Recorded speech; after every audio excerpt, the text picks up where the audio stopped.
तथागत भगवान गौतम बुद्ध, विश्वरत्न बोधिसत्व डॉक्टर बाबासाहेब आंबेडकर, प्रियदर्शी राजा धम्माशोक या महापुरुषांच्या विचारांना सर्वप्रथम विनम्र अभिवादन। आज या ठिकाणी ती धम्मसंहिता ॲक्शन कमिटी ऑफ इंडियाच्या वतीने डॉक्टर बाबासाहेब आंबेडकर निर्मित बुद्ध आणि त्यांचा धम्म या ग्रंथाचं प्रबोधन पर्व आपण सुरू केलेलं आहे आणि त्याचा 5वा भाग म्हणजे आज 5वं पुष्प आपण या ठिकाणी गुंफणार आहोत। आणि आज या ठिकाणी जो 5वा कार्यक्रम संपन्न होत आहे, हा कार्यक्रम धम्मसंहिता ॲक्शन कमिटी ऑफ इंडिया आणि पनवेल तालुका भारतीय बौद्ध महासभा यांच्या संयुक्त विद्यमाने सहकार्याने या ठिकाणी हा कार्यक्रम संपन्न होत आहे। आपण पहिले जे कार्यक्रम 4 पाहिलेले आहेत, प्रथम आपण संपूर्ण जे प्रबोधन पर्व आपण पुढील काळामध्ये जे करणार आहोत त्याची संपूर्ण रूपरेषा आपण पहिल्या कार्यक्रमामध्ये सांगितली। त्यानंतर आपण अस्पृश्य मूळचे कोण म्हणजे आपलं पूर्वज कोण आहेत आणि आपण कुठपर्यंत आलोय, आपण अस्पृश्य मूळचे बौद्धच कसे होते हे आपण स्पष्ट केलं। त्यानंतर आपली लोकसंख्या याच्यावरती आपण सविस्तर स्पष्टीकरण दिलं। त्यानंतर आपण डॉक्टर बाबासाहेब आंबेडकरांनी बार्शी येथे जे सर्वप्रथम अस्पृश्य मुक्तीचा अंतिम उपाय धर्मांतर हा जो आहे तो स्पष्ट करून त्या धर्मांतरावर या मुद्द्यावरती बाबासाहेब आंबेडकरांनी पुढे संपूर्ण महाराष्ट्रात म्हणजे मुंबई इलाक्यात म्हणजे आजच्या महाराष्ट्रामध्ये आपण पाहिलं गेल्या पुष्पामध्ये की डॉक्टर बाबासाहेब आंबेडकरांनी संपूर्ण महाराष्ट्रात जिल्हावार ज्या परिषदा भरवल्या होत्या आणि त्या परिषदेमध्ये प्रत्येक परिषदेमध्ये एकच ठराव संपन्न करण्यात आला होता की डॉक्टर बाबासाहेब आंबेडकरांनी जी धर्मांतराची भूमिका घेतलेली आहे या भूमिकेला आमचा परिपूर्ण पाठिंबा आहे। आणि त्या प्रत्येक परिषदेमध्ये डॉक्टर बाबासाहेब आंबेडकरांनी आपले नेमके कुठले मुद्दे मांडले आहेत त्या प्रत्येक मुद्द्याचं आपण गेल्या कार्यक्रमामध्ये सविस्तर पाहिलेलं आहे। आपण हा जो कार्यक्रम लाईव्ह करण्याचा प्रयत्न करतोय, आपला संपूर्ण महाराष्ट्रामध्ये हा कार्यक्रम इथं आपण जो संपन्न करतोय तो उद्या सकाळी आपण 10 वाजेपर्यंत हे धम्मसंहिता चॅनलवरती अपलोड करण्याचा प्रयत्न करतोय। आज पण जो कार्यक्रम संपन्न होत आहे तो उद्या सकाळी 10 वाजता धम्मसंहिता चॅनलवरती अपलोड होईल। महाराष्ट्रातून याला चांगला प्रतिसाद मिळत आहे। नाशिकमध्ये, बारामतीमध्ये, वेगवेगळ्या तालुक्यामध्ये आपला संपूर्ण कार्यक्रम टीव्ही स्क्रीनवरती लावून पाहिला जातो आहे, त्यामुळे अतिशय चांगला प्रतिसाद मिळतोय। कार्यक्रम सुरू करण्यापूर्वी आपणा सर्वांना एक विनंती पण आहे की काल आपण समान नागरी कायदा आणि पर्सनल लॉ यावर डॉक्टर बाबासाहेब आंबेडकरांची भूमिका हा जो व्हिडिओ टाकलेला आहे, हा व्हिडिओ खूप दुर्मिळ व्हिडिओपैकी असेल की या व्हिडिओमध्ये आपण जी माहिती दिलेली आहे ती संपूर्ण भारतामध्ये तुम्ही कुठेही गेला तरी कुठल्याही व्हिडिओमध्ये किंवा कुठेही ती संपूर्ण माहिती मिळणार नाही। त्यामुळे डॉक्टर बाबासाहेब आंबेडकरांची येणाऱ्या कालखंडामध्ये किंवा भविष्यामध्ये किंवा आजपर्यंत जी समान नागरी कायदा आणि पर्सनल लॉवरती जी चर्चा होते, या चर्चेवरती बाबासाहेब आंबेडकरांचे नेमके काय विचार आहेत ते विचार आपण त्या व्हिडिओमध्ये दिलेले आहेत। त्यामुळे आपण तो व्हिडिओ परिपूर्ण ऐकावा आणि सर्वांनाही तो व्हिडिओ ऐकण्यासाठी प्रवृत्त करावं आणि बाबासाहेब आंबेडकरांच्या प्रत्येक अनुयायाला की समान नागरी कायदा आणि पर्सनल लॉ हा जो या देशातला नाजूक, अवघड आणि संवेदनशील विषय आहे, या विषयाची प्रत्येक नागरिकाला माहिती असणं आवश्यक आहे। असो आज आपण या ठिकाणी गेल्या कार्यक्रमामध्ये आपण डॉक्टर बाबासाहेब आंबेडकरांच्या धर्मांतर परिषद पाहिल्या आणि त्या परिषदेच्या संपूर्ण मुद्द्याचा समारोप करताना आपण म्हटलं की डॉक्टर बाबासाहेब आंबेडकरांचं जे वाक्य होतं की धर्मांतर हे अमृत आहे, हे बाबासाहेब आंबेडकरांनी परिषदा घेऊन शेवटच्या परिषदामध्ये जे सांगितले की धर्मांतर हे अमृत आहे, हे कसं अमृत आहे आणि यामुळे फक्त एका महार समाजानेच या अमृताचा आस्वाद घ्यावा किंवा स्वतःचं कल्याण करून घ्यावं असं नाही, तर संपूर्ण अस्पृश्य जातींनी या अमृताचा आस्वाद घेतला पाहिजे असं डॉक्टर बाबासाहेब आंबेडकरांनी सांगितलं होतं। हे धर्मांतर हे अमृत काय आहे याचं जे स्पष्टीकरण आहे ते स्पष्टीकरण डॉक्टर बाबासाहेब आंबेडकरांनी याच नायगावच्या महार परिषदेमध्ये केलं होतं आणि ते जे भाषण आहे ते भाषण ऐतिहासिक आहे।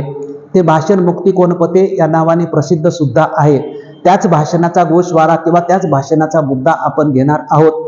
बाबासाहेब आंबेडकरांची जी महाराष्ट्र सरकारने जे साहित्य प्रकाशित केलेलं आहे रायटिंग ॲट पीचेस, त्यामधला जो 18वा खंड आहे त्या 18व्या खंडामध्ये 3 भाग आहेत। त्या 3 भागामधल्या पहिल्या भागामध्ये हा संपूर्ण मथळा किंवा ह्या संपूर्ण सिलेबस येतो। बाबासाहेब आंबेडकरांची भाषण आणि मुक्ती कोणपते हे सुद्धा आपण जे आज तुम्हाला सादर करणार आहोत ते 18व्या खंडातल्या पहिल्या भागामधलं आहे।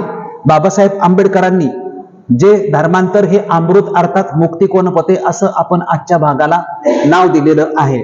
आणि हे नाव दिल्यानंतर आपण म्हटलं की बाबासाहेब आंबेडकरांनी जी परिषद घेतली होती ती परिषद का घेतली होती, त्या परिषदेचं उद्दिष्ट काय होतं.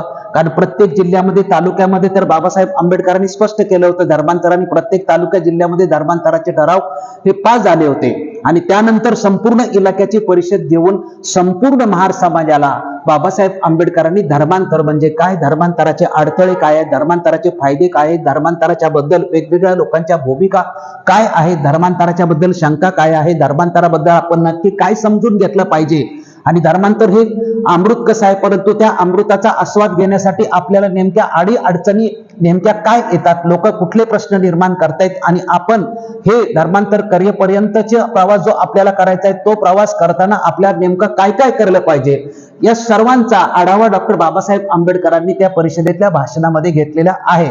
त्यामुळे अवांतर न होता आपण मुद्देसूद बोललो म्हणून आपण या ठिकाणी हे पॉवर पॉईंट लिहिलेले असतात की पॉवर पॉईंट लिहिल्यामुळे आपलं काय होतं की आपला मुद्दा एखादा जास्त किंवा एखादा कमी होऊ नये या उद्देशासाठी आपण हे केलेलं असतं. पहिला मुद्दा आहे की बाबासाहेब आंबेडकरांची जी परिषद होती ही परिषद कशासाठी भरवली होती, तर बाबासाहेब आंबेडकर स्वतःच म्हणतात की धर्मांतर विचारासाठी. म्हणजे मी जी ही परिषद भरवलेली आहे ती 13 ऑक्टोबर 1935 साली येवले मुक्कामी मी जी धर्मांतराची घोषणा केली होती, तिथं फक्त मी घोषणा केली होती की मी हिंदू धर्मात जन्मलो परंतु हिंदू धर्मामध्ये मरणार नाही.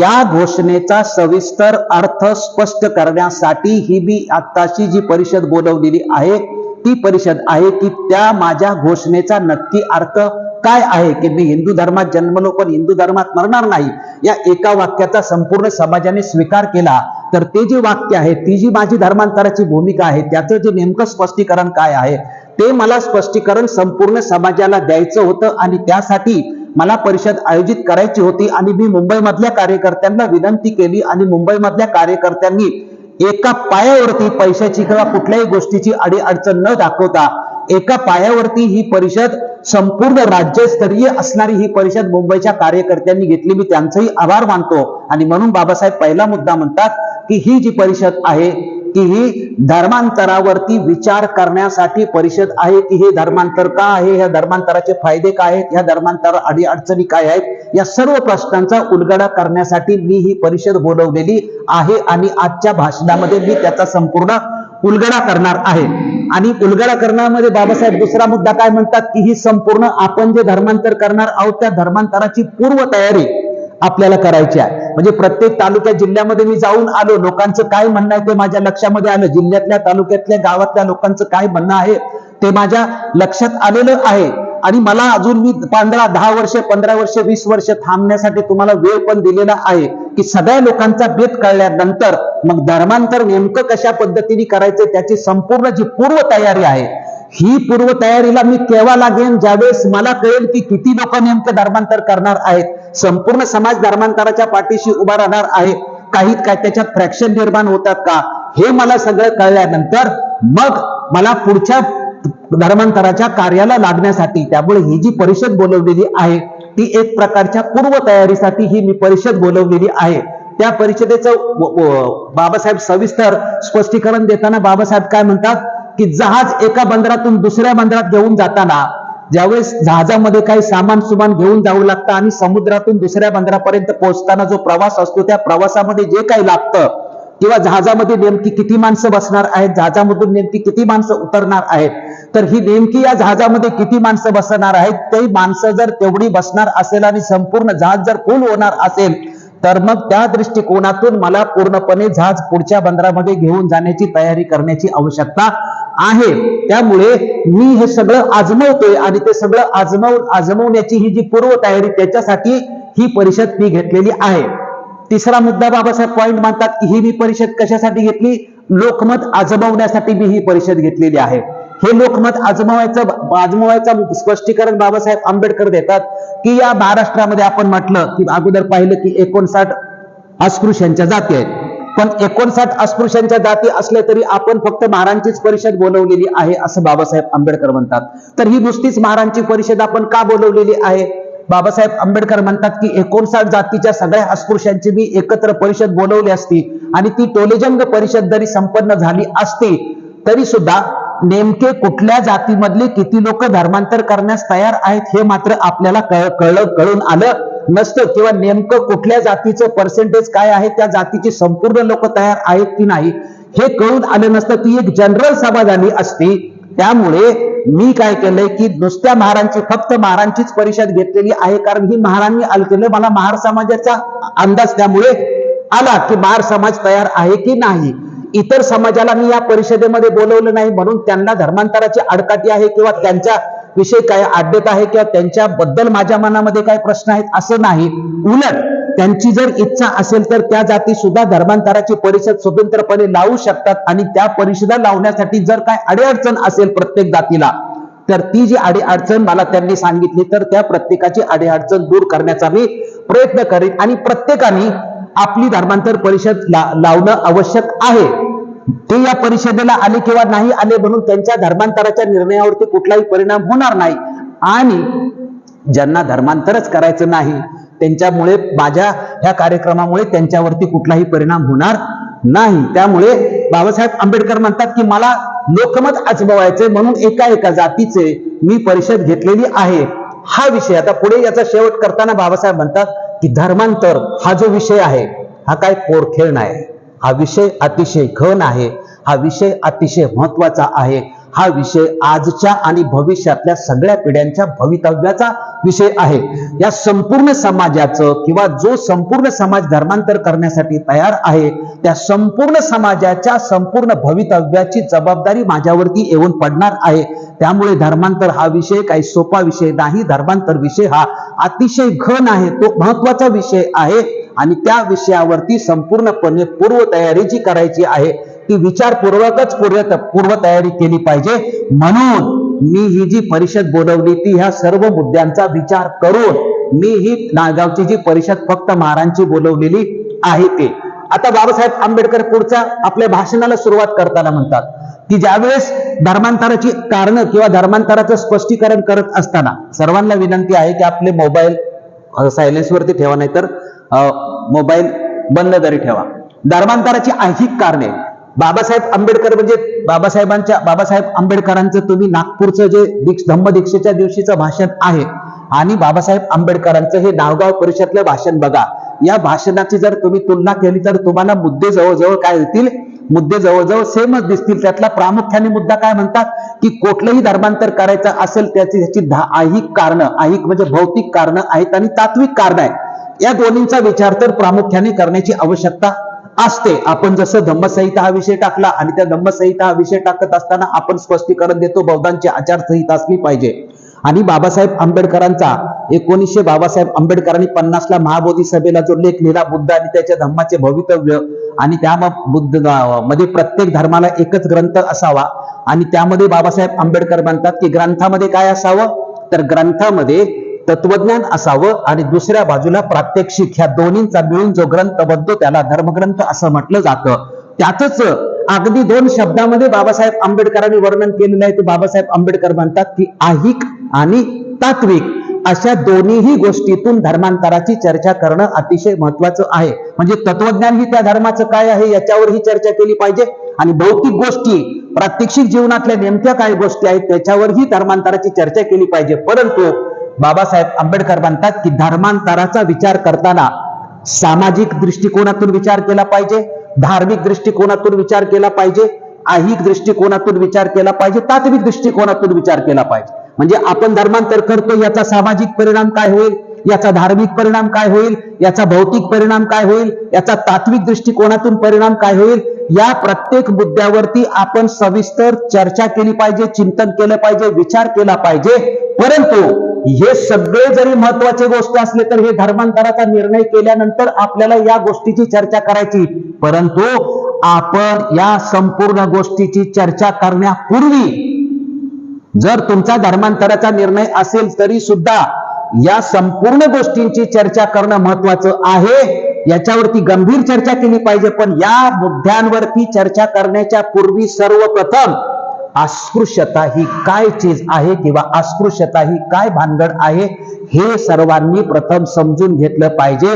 जर तुम्ही अस्पृश्यता काय आहे, त्या अस्पृश्यतेचे नेमकं स्वरूप काय आहे हे जोपर्यंत कुणाला कळणार नाही तोपर्यंत माझ्या धर्मांतराचा अर्थ कुणालाही कळणार नाही, असं म्हणून डॉक्टर बाबासाहेब आंबेडकर अस्पृश्यतेचं स्वरूप समजावून सांगतात. अस्पृश्यतेचं स्वरूप समजावून सांगत असताना बाबासाहेब आंबेडकर पहिलाच मुद्दा असं म्हणतात की अस्पृश्यतेचं स्वरूप समजावून तुमच्या लक्षात जर घेतलं तुम्ही, तर आपण का आपल्याला त्रास होतोय, तर आपण आपल्या मुलांना सरकारी शाळेत घालण्याचा अधिकार मागायला लागलेलो आहे. आपण विहिरीवरती पाणी भरण्याचा अधिकार मागायला लागलेलो आहे. आपण सार्वजनिक पाणवठ्यावरती आम्हाला प्रवेश मिळाला पाहिजे असं आम्ही मागतोय. आपण उंची कपडे चांगली घालतोय. आपण चांगल्या घरामध्ये राहण्याचा प्रयत्न करतोय. आपण मिरवणूक घोड्यावरती काढण्याचा प्रयत्न करतोय. आपण तांब्या पितळेची चांगली भांडी सगळी वापरतोय. तर उंची कपडे घालणे, घोड्यावर मिरवणूक काढणे किंवा चांगल्या घरामध्ये राहणे, जर आपल्या कार्यक्रमामध्ये चपात्याचं जेवण केलं तर त्याबद्दल हा अस्पृश्य समाज, हिंदू समाज, हा अस्पृश्य समाज आपल्याला चपात्याचं जेवण सुद्धा करू देत नाही.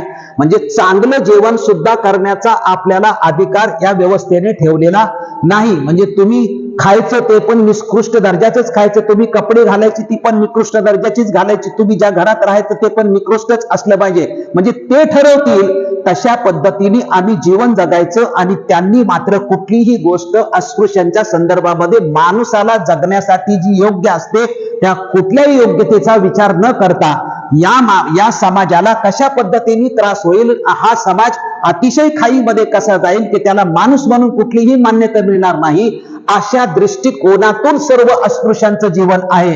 आणि म्हणून त्या कारणासाठी मला धर्मांतर करायचं आहे. म्हणून धर्मांतर करायचं हे निश्चित. पण धर्मांतर का करायचंय, तर धर्मांतर करायचं आहे ज्याला अस्पृश्याची संपूर्ण माहिती असेल. आता या पिढीमध्ये किंवा गेल्या 2 पिढ्यामध्ये बाबासाहेब आंबेडकरांच्या धर्मांतराचं महत्व तसं लोकांना पटणार नाही, कारण आजच्या पिढीला सगळं रेडीमेड मिळतंय आणि त्यांना ही संपूर्ण परिस्थिती माहिती नाही. परंतु जर आपण असंच अज्ञानात राहिलो किंवा त्या गोष्टीचा परिपूर्ण विचार न केला आणि समाज एकसंघ नाही झाला आणि बुद्ध विहाराकडे तर तो दुर्लक्षित करत गेला, तर ते दिवस नव्या रूपामध्ये येण्यासाठी जास्त वेळ लागू शकत नाही. म्हणून बाबासाहेब आंबेडकरांच्या धर्मांतराचा अस्पृश्यतेच्या पार्श्वभूमीवर अस्पृश्यतेचे स्वरूप पिढ्यानपिढ्या आपल्या प्रत्येक पिढीला हे माहिती असलं पाहिजे की बाबासाहेब आंबेडकरांनी धर्मांतर का केलं आणि धर्मांतराची पार्श्वभूमी काय होती. आंबेडकरांच्या धर्मांतरांची पार्श्वभूमी जोपर्यंत तुम्ही समजून घेणार नाही तोपर्यंत कुणालाही आंबेडकरांच्या धर्मांतराचा अर्थ कळणार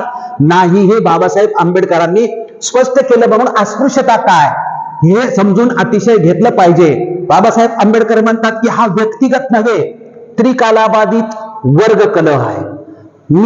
माझ्यावरती अन्याय होतो की मला समजा शाळेचा अधिकार मिळत नाही किंवा मी विहिरीवरती पाणी घ्यायला गेलो तर मला मारलं जातं, किंवा समाजातला एक माणूस कुठे गेला तर त्याच्यावरती अन्याय होतो. त्या माणसाची काय चूक आहे का, अस्पृश्याची काय चूक आहे का? जर तो शाळेमध्ये जाण्याचा प्रयत्न केला, तो चांगली कपडे घालण्याचा प्रयत्न केला, स्वतःच्या घरामध्ये जर तो चांगलं जेवण करत असेल, चपात्या करत असेल आणि हे जर करत असेल आणि ते जर तो खात असेल, म्हणजे अस्पृश्याच्या व्यक्तिगत कुठल्याही व्यक्तीची काही चूक आहे का? त्या व्यक्तीची काहीही चूक नसताना सुद्धा त्याला ते करण्याचा अधिकार नाही. आणि जर त्यांनी केलं तर त्याला शिक्षा मिळणार आहे, त्याला मारलं जाईल. त्यांनी चांगलं ऐकलं तर त्याच्या कानात शिस ओतलं जाईल. तो त्या अवयवाने जे काय चांगलं करण्याचा प्रयत्न करेल तो अवयव तोडला जाईल. म्हणजे त्याला मनुस्मृतीमध्ये असणाऱ्या सगळ्या शिक्षा मिळतील. त्याची व्यक्तिगत काय चुकी आहे का?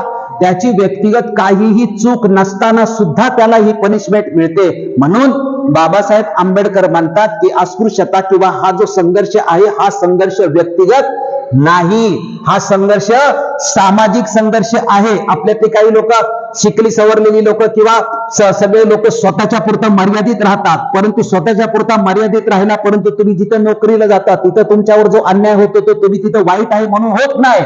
तुमच्यावरती तिथे जो अन्याय होतो तो तुम्ही त्या आमच्या समाजाचे आहेत, पूर्वाश्रमीच्या अस्पृश्य समाजाचे आहेत म्हणून तुमच्यावरती अन्याय होतो. जोपर्यंत तुमची जात कळत नाही, जो तुमची ओळख होत नाही, तोपर्यंत सगळे तुमच्याशी चांगले बोलतात. पण तुम्ही जिथे ज्या क्षेत्रामध्ये जाल त्या क्षेत्रामध्ये तुम्ही समाजात जरी नाही आला तरी जगण्यासाठी ज्या ज्या क्षेत्रामध्ये जाल त्या क्षेत्रामध्ये तुमची ओळख झाली, तुमची जात कळली की तिथे मात्र तुमच्यावर अन्याय होतो. हा तुमच्यावरती व्यक्तिगत अन्याय तुम्ही कुठल्याही क्षेत्रामध्ये गेला तरी होऊ नये यासाठी तुम्हाला समाजामध्ये यावं लागेल, सार्वजनिक संघर्षामध्ये भाग घ्यावं लागेल. व्यक्तिगत राहून अजिबात चालणार नाही. जगातल्या इतर समाजाचा प्रश्न आणि आमचा प्रश्न हा अतिशय वेगळा आहे, हे आपण समजून घेतलं पाहिजे. कोणी इकडे गेला, कोणी तिकडे गेला, माझा काय संबंध नाही. आणि मी आरक्षणावरती मी शिक्षण घेतलं नाही किंवा मी मेरिट वरती आलोय, याच्या सगळ्या वल्गना आपण आपल्या समाजामधले जे म्हणजे समाजापासून अलिप्त राहणारा जो ग्रुप असतो, तुम्ही अलिप्त राहिला तरी अलिप्तपणे कुठल्या तरी संस्थेत, कुठल्या तरी एम्प्लॉय मध्ये कामाला गेला तरी तिथे मात्र तुमची जी ओळख होते आणि तिथं जो तुमच्यावरती अन्याय होतो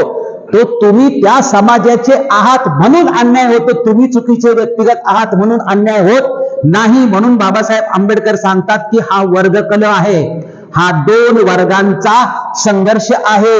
एक स्पृश्यांचा वर्ग आहे आणि दुसरा अस्पृश्यांचा वर्ग आहे. स्पृश्य वर्ग ठरवतोय की तुमचं संपूर्ण जीवन कशा पद्धतीने असलं पाहिजे.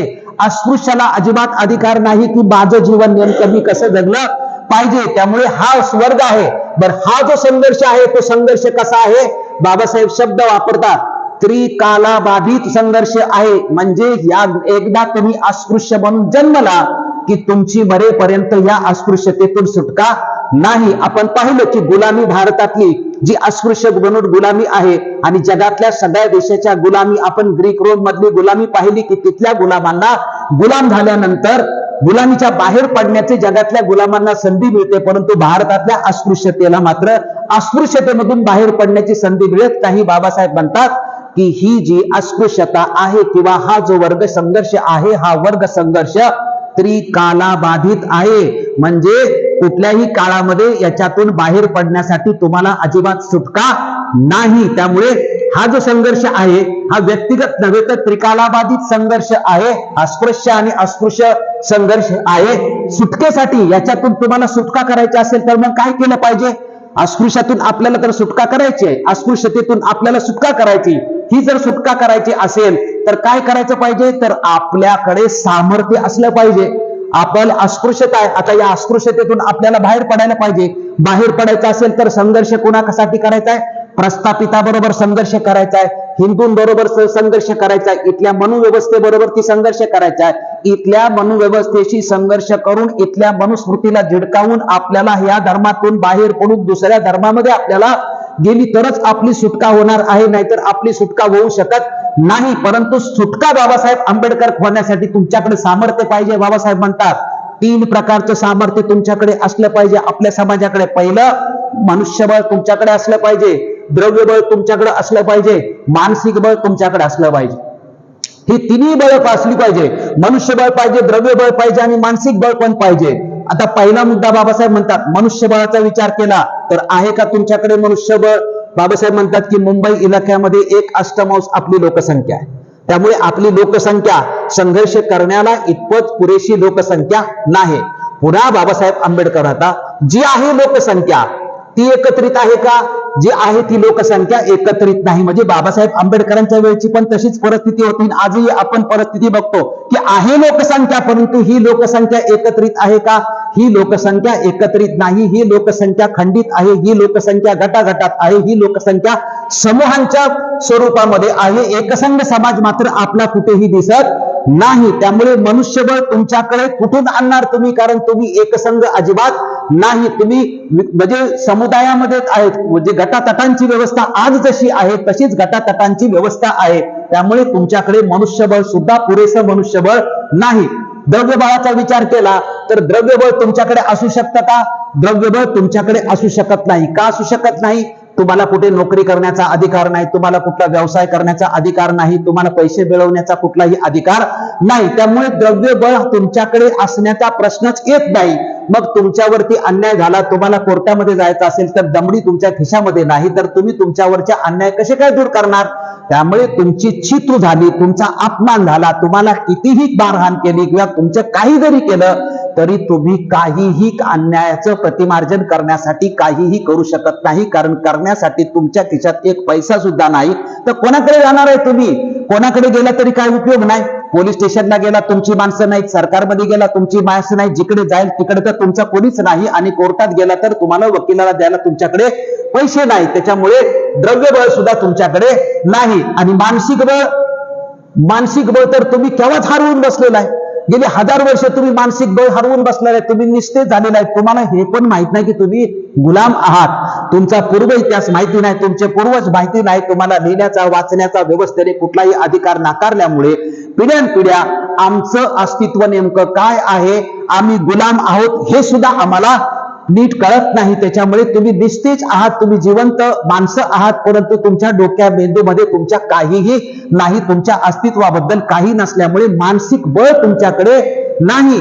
त्याच्यामुळे जी संघर्ष करण्यासाठी जे सामर्थ्य जे लागतं आणि त्या सामर्थ्यासाठी 3 गोष्टी ज्या आवश्यक असतात की मनुष्यबळ, द्रव्यबळ आणि मानसिक बळ, ह्या 3ही गोष्टी आवश्यक असतात. या 3ही गोष्टी तुमच्याकडे नाही. एखाद्या वेळेस तुम्ही म्हणू शकता, बाबासाहेब म्हणतात की मनुष्यबळ थोडस आमच्याकडे आहे, पण हे थोडस जरी मनुष्यबळ असलं तरी त्या नुसत्या मनुष्यबळाच्या जीवावरती तुम्ही तुमचा संघर्ष करू शकत नाही. मग तुम्ही हे जर तुम्हाला सामर्थ्य मिळवायचं असेल तर तुम्हाला काय करावं लागेल, कारण हे तुमच्याकडे सामर्थ्य नसल्यामुळे तुमची परिस्थिती कशी झालेली आहे, सामर्थ्यहीनता व असहाय्यता. तुमची परिस्थिती काय झाली की तुमच्याकडे मनुष्यबळ नाही, द्रव्यबळ नाही, मानसिक बळ नाही. मग पुढे जाऊन बाबासाहेब दुसरा प्रश्न करतात की या देशामध्ये किंवा या महाराष्ट्रामध्ये फक्त अस्पृश्यांचाच का छळ होतो, तुमचाच का छळ होतो, तुमचा छळ होण्याचं काय कारण आहे. बाबासाहेब आंबेडकर उदाहरण देतात की महाराष्ट्राच्या कानाकोपऱ्यामध्ये तुम्ही प्रत्येक खेड्यामध्ये जावा, जशी तुमची 2-4 घरं असतात तशीच मुसलमानांची पण 2-4 घरं असतात. मग मुसलमानांची 2-4 घरं असतात आणि तुमचीही 2-4 घरं असतात, पण तुमच्या घरांच्यावरती हल्ला होतो, तुमच्यावरती 24 तास अन्याय अत्याचार होतो. तुम्ही कसं वागायचं हा संपूर्ण गाव 24 तास तुम्हाला ठरवतो, पण मुसलमानाच्या घराकडे ते डोकं तरी पाहतात का, मुसलमानांच्या घरांना ते कुठल्याही प्रकारचा त्रास करतात का. म्हणजे तुम्हाला मात्र 24 तास संपूर्ण गावाचा पहारा की तुम्ही असं वागलं पाहिजे, तसं वागलं पाहिजे, सडकच्या वरती तुम्ही गेलं नाही पाहिजे, तुम्ही गावकुसा बाहेरच राहिलं पाहिजे, तुम्ही बोरं ओढली पाहिजे, तुम्ही हे खाल्लं पाहिजे, तुम्ही तसं केलं पाहिजे, असं संपूर्ण करून एवढं करून सुद्धा तुम्हाला मारहाण होते, तुमचा छळ होतो. आणि ज्यावेळेस तुमचा छळ होतो त्यावेळेस मात्र तुमच्या मदतीला कुणीही गावातलं येत नाही. बाबासाहेब आंबेडकर या देशाची वास्तवता सांगतात की 2 शब्दामध्ये की या देशात जात आणि या देशात धर्म.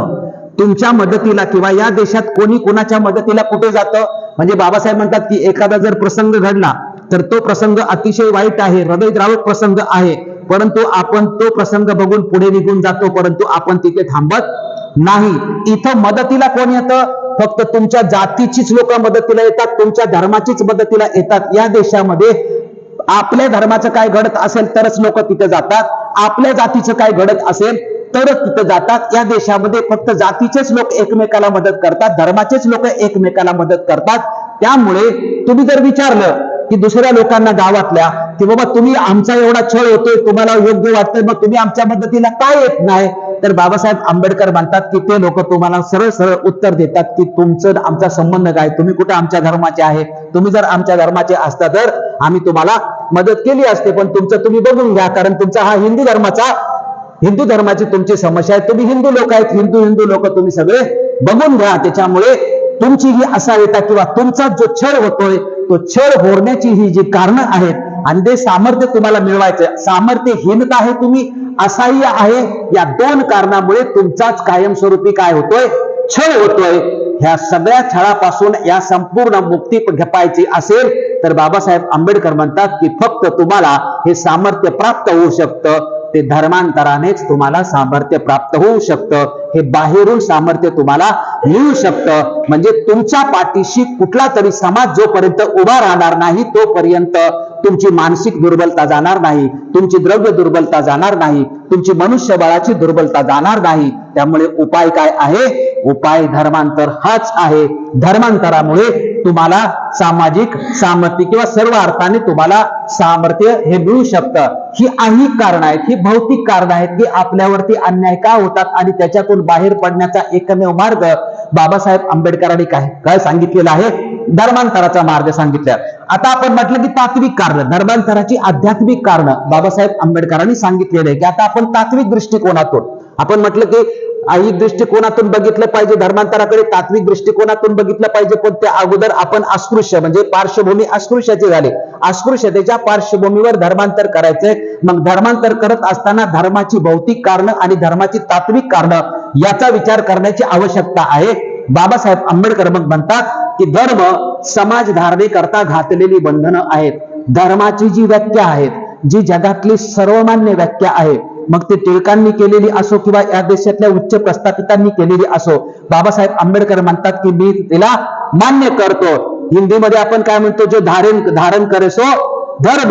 त्यामुळे बाबासाहेब आंबेडकर धर्मांतराची व्याख्या काय धर्माची व्याख्या काय सांगतात की समाज धारणेकरता घातलेली बंधनं म्हणजे धर्म. त्यामुळे धर्म म्हणजे काय तर समाजासाठी घातलेली बंधनं. आपल्याकडे म्हणतो कुशल अकुशल कर्म. जसं बाबासाहेब आंबेडकरांनी बुद्ध आणि त्यांचा धम्म या ग्रंथामध्ये संपूर्ण बौद्ध धर्माचं 3 वर्गामध्ये केलेलं आहे की धम्म, सधम्म आणि अधम्म. धम्म म्हणजे काय, सधम्म म्हणजे काय आणि अधम्म म्हणजे काय, म्हणजे काय करायला पाहिजे आणि काय करायला नाही पाहिजे असं जो सांगतो त्याला धर्म असं म्हणतात. त्यामुळे धर्म म्हणजे काय तर चांगल्या आणि वाईटातला जो फरक समजावून सांगितला जातो आणि चांगल्या आणि वाईटातला किंवा कुशल अकुशल मधला फरक सांगून नीतिवान समाज घडवला जातो, नीतिवान माणूस घडवला जातो, आदर्श समाज घडवला जातो, त्याला काय म्हटलं जातं धर्म असं म्हणतात. पण बाबासाहेब आंबेडकर म्हणतात की समाज धारणेकरता घातलेली बंधनं म्हणजे धर्म, परंतु ही नेमकी बंधनं कसली असली पाहिजेत ह्या व्याख्येतून ते स्पष्ट होत नाही. धारण करे सो धर्म, धर्माने घातले म्हणजे जो समाज धारणेकरता बंधनं घालतो त्याला धर्म म्हणतात. पण बंधनांचं स्वरूप नेमकं काय आहे, बंधनं नेमकी काय आहेत हे अतिशय महत्वाचं आहे. प्रत्येक धर्माने आपली बंधनं घातलेली आहेत. मग मुस्लिम धर्माचं उदाहरण घ्या, ख्रिश्चन धर्माचं उदाहरण घ्या, कुठल्याही धर्माचं जरी तुम्ही उदाहरण घेतलं तरी तुम्हाला समाजा बंधनं घातलेली दिसतील, काय करायला पाहिजे आणि काय नाही करायला पाहिजे. परंतु ती नेमकी बंधनं काय आहेत याचं स्पष्टीकरण तुम्हाला असणं आवश्यक आहे. हिंदू धर्माची बंधनं मला मान्य आहेत का, काय खायचं काय नाही प्यायचं, चातुर्वर्ण्य व्यवस्था केली, जाती व्यवस्था केलेली आहे, जिथं माणूस म्हणून जगण्याचा अधिकार नाही आणि काय खायचं आणि काय नाही प्यायचं याचा जर त्यांच्याकडेच अधिकार असेल आणि आम्ही माणूस असलेला आमचं अस्तित्व सुद्धा मान्य नसेल तर असली बंधनं आम्हाला मान्य होऊ शकतात का. त्यामुळे बाबासाहेब आंबेडकर म्हणतात की धर्म अधर्म बंधनावरती अवलंबून समाज कुठल्याही धर्माचं भवितव्य किंवा कुठल्याही धर्माचं स्वरूप हे अवलंबून असतं. खऱ्या धर्मासाठी समाज व व्यक्ती यांचा तात्विक दृष्टिकोनातून काय संबंध असतो, म्हणजे धर्म आहे तर हा जो धर्म आहे याचा समाज आणि व्यक्तीशी काय संबंध आहे. आपण बुद्ध धर्म आहे, बौद्ध धर्म म्हणून विहारामध्ये येऊन बसलो, विहारामध्ये येऊन बसल्यानंतर आपण एक व्यक्ती आहे आणि सगळे म्हणून बसलो की आपण कोण आहे, समाज आहे. मग या समाजाचा आणि व्यक्तीचा आणि धर्माचा नेमका संबंध काय आहे तर आपण बाबासाहेब आंबेडकरांचं जर बौद्ध धर्म उदाहरण घेतला तर मग बाबासाहेब आंबेडकरांनी बुद्ध आणि त्यांचा धम्म आपल्याला दिला. बाबासाहेब आंबेडकरांनी 22 प्रतिज्ञा आपल्याला दिल्या. तर 22 प्रतिज्ञामध्ये आपल्याला सांगितलं की कशा पद्धतीने आपण वागलं पाहिजे, काय आपण स्वीकारलं पाहिजे, काय आपण नाकारलं पाहिजे. आणि बुद्ध आणि धम्मामध्ये सांगितलं की आपले आदर्श काय असले पाहिजे, आपलं तत्वज्ञान कुठलं असलं पाहिजे आणि मला अभिप्रेत असलेला नेमका बौद्ध धम्म कुठला आहे आणि जो मला फॉलो करेल त्याने बुद्ध आणि त्यांचा धम्म या ग्रंथालाच फॉलो केलं पाहिजे. हे आपलं काय आहे धार्मिक. म्हणजे ह्या विहारात आला की विहारात आला आणि आंबेडकरांना जर फॉलो करत असेल तर आंबेडकरांचं जे तत्वज्ञान आहे, जे बुद्धापासून त्यांनी घेतलेलं आहे, ज्या 22 प्रतिज्ञा आहेत हे झालं. आता याचा व्यक्तीशी आणि समाजाशी नेमका काय संबंध असतो, ते जे संबंध आहे त्याला अतिशय महत्व आहे. खऱ्या धर्मासाठी समाज व व्यक्ती यांचा तात्विक संबंध बाबासाहेब आंबेडकर म्हणतात. व्यक्ती आणि समाजाचं नातं जे आहे ते बाबासाहेब आंबेडकर सांगतात की जगातल्या सर्व शास्त्रज्ञांनी 3 भागामध्ये याचं स्पष्टीकरण दिलेलं आहे की व्यक्ती आणि समाज यांचं नेमकं नातं काय असतात. बाबासाहेब आंबेडकर म्हणतात की प्रत्येक समाजाची संघटना आहे, समाज त्याची समाज व्यवस्था आहे, त्याची संघटना आहे. तर जगातले सगळे शास्त्रज्ञ 3 गोष्टी सांगतात की तो जी संघटना आहे त्या संघटनेचं उद्दिष्ट काय असतं की त्या समाजातल्या व्यक्तीचं सुख हे त्या संघटनेचं त्या समाजाचं. म्हणजे आमची जी समाजाची संघटना त्या भारतीय बौद्ध महासभा असेल किंवा जी समाजाची संघटना असेल या समाजाच्या संघटनेचं उद्दिष्ट काय आहे तर पहिलं उद्दिष्ट आहे की आम्ही ज्या लोकांच्यासाठी त्यांच्या कल्याणाचा विचार करतोय, त्यांच्या सुखाचा विचार करतोय, त्यांच्या भल्याचा विचार करतोय. हे जगातल्या सर्व शास्त्रज्ञांनी मान्य करून सांगितलं की समाज संघटना असते, तिचं काम आहे, तिचा हेतू व्यक्ती सुख आहे.